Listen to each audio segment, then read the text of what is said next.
What's up everyone, Lexi here and welcome to Train Insane Velocidrone, a video series that will teach you how to fly your drone and how to polish your skills really nicely.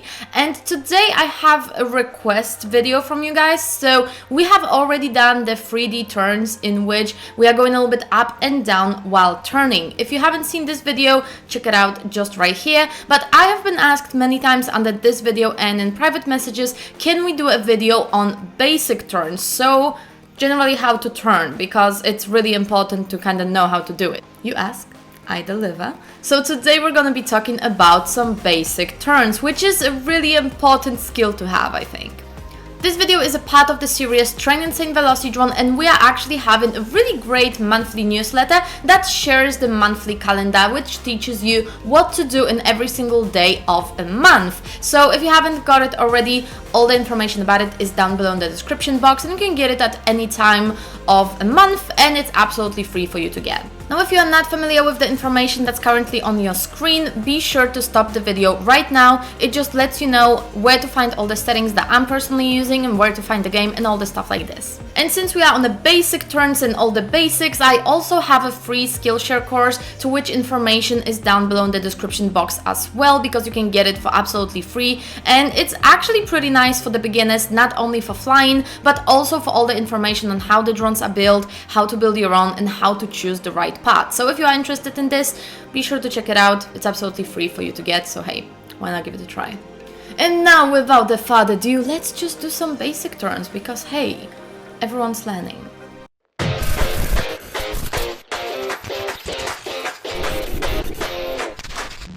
Just a couple of beginner tips on how we're actually going to be turning. So to turn and actually just do what we're going to be doing here, I'm going to use the flag in front of us. So what I want you to do is to use roll and yaw to make a turn, and they have to be touched at the same time. So I know that with Mavic and DJI drones, all you have to do is to do this, but with the acro drones and with FPV drones, if you do this, you basically fall, and if you just do the yaw, you're just gonna do the same thing, kind of like with Mavic. So what you want to do is to really use roll and yaw, like both of those sticks, at the same exact time, and this works both sides. So the other thing is, the more roll you're gonna get, the more this thing here, the quicker and tighter you will get when it goes to the flag. So if we go here, see, the less roll I will be using, we're going to be getting farther away from the actual flag, and the more roll I will give, we're going to be getting closer and closer and closer to the same exact place. So just remember that you are using those and those to do the whole turn. Let's start with a track walk so you know what to expect from this track. So generally this track is based on the 3D turns track, like it's literally the same thing, just without the 3D turns. And hear me out while I explain myself here. I just thought, like, if you do just the turns track and then you can just move to the 3D turns track, which is exactly the same thing. It just adds with like one level more. So this is like beginner and the other one is like intermediate. That it will just kind of like train you better, because it's the same thing just with an add-on. So I thought like, hey, that kind of makes sense. So let me know in the comments what do you think about it. Is it a yay or a nay? And as always, I'm giving you my stick input as well as the stick input inside of the game. There's a little arrow connecting to it. So if you want to know what I'm doing, absolutely look at those things. And we're going to start with 3 ways of approaching this obstacle by beginner, intermediate, and advanced pilots. Level 1 is a beginner, and I said it in the last video, but if you see those little Velocidrone logos, as a beginner or as anyone, don't try to follow them. Especially for this reason, I have actually made a couple of them so close that it's impossible to hit one over the other. What I also don't want you to do is to go after those, like hit the gate and then look for another gate, because this will lose you a lot of time. You are overshooting a lot of things, and just going here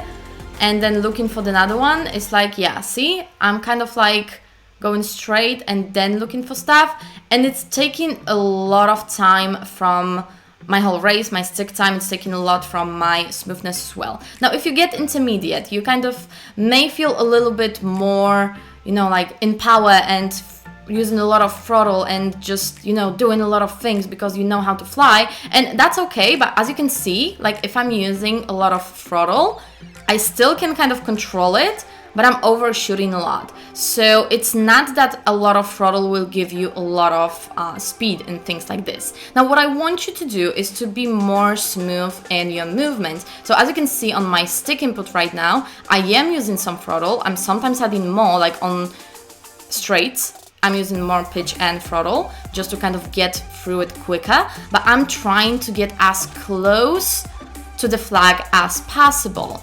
And as you can see here, it does make a huge difference. Even though I was not using a lot of throttle, I was not doing full throttle throughout the entire time, I'm having a quicker time just right here.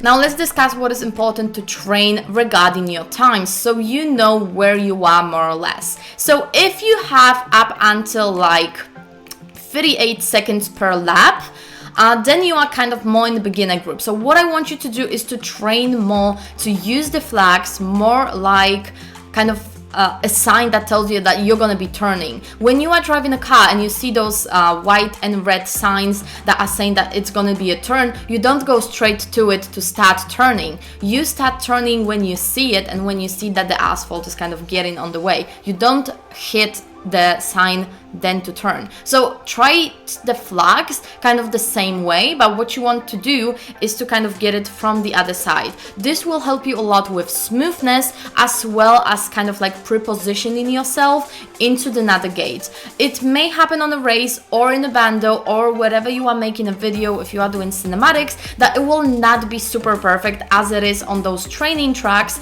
but it's just this moment in which you learn how to pre-position yourself to get as best result as possible. So I will show you what I mean by this. I don't want you to kind of go straight and then turn. What I want you to do, and I think I'm saying it a lot, so hey, let's make a t-shirt of it. I want you to use the flag more like an indicator of where to turn.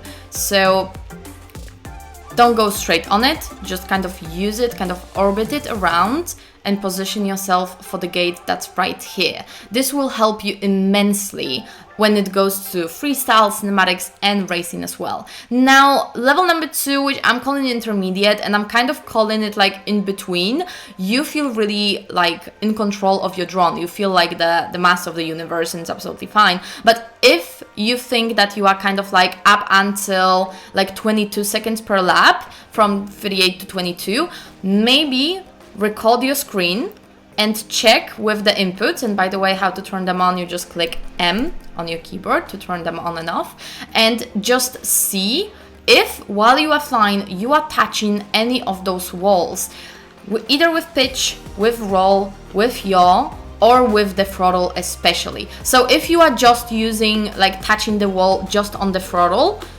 that's fine. What I want you to do is to kind of have more of a smooth movement, as let's just look at the stick input, like somewhere more in this type of an area. You can of course use a lot of throttle as well. I'm gonna just fall on our back, that's fine.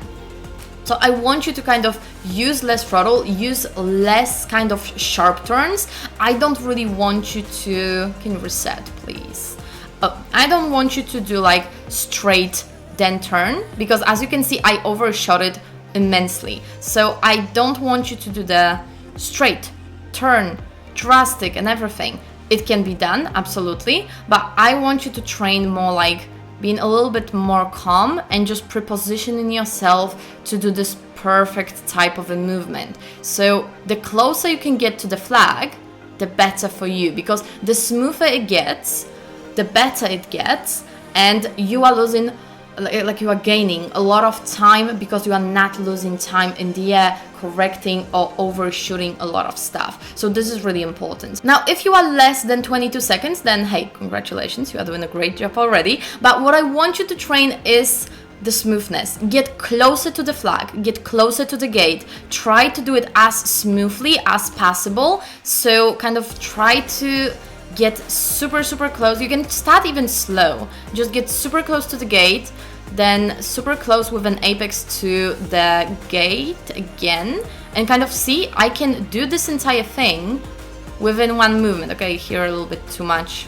not enough roll, my dears.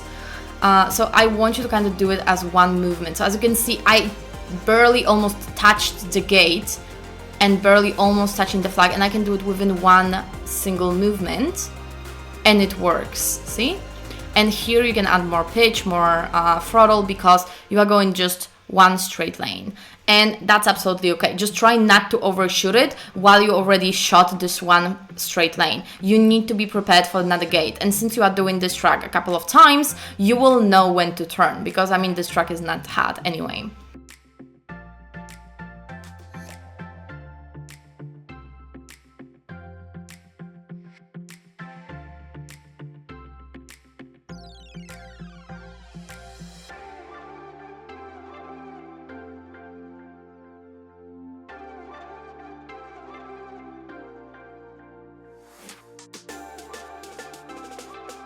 That's all I had for you today about the basic turns, and I hope you enjoyed. And if you did, don't forget to leave this video a thumbs up to help me make algorithm happy, and share the love to FPV with a lot of other people on YouTube, because hey, why not?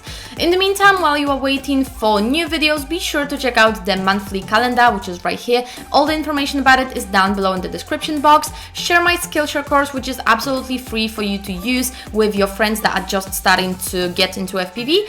And yeah, while we are waiting for all the other stuff, maybe check out any of the videos right here. This one in particular, YouTube says you will like, so hey, why not give it a try? Also, if you want to join our Discord chat, be sure to check out Patreon. The patrons are getting right away the access to the Discord chat, as well as a lot of early information. So maybe you want to do it. It starts at €2 a month, so it's less than buying me a cup of coffee for sitting here and doing those videos.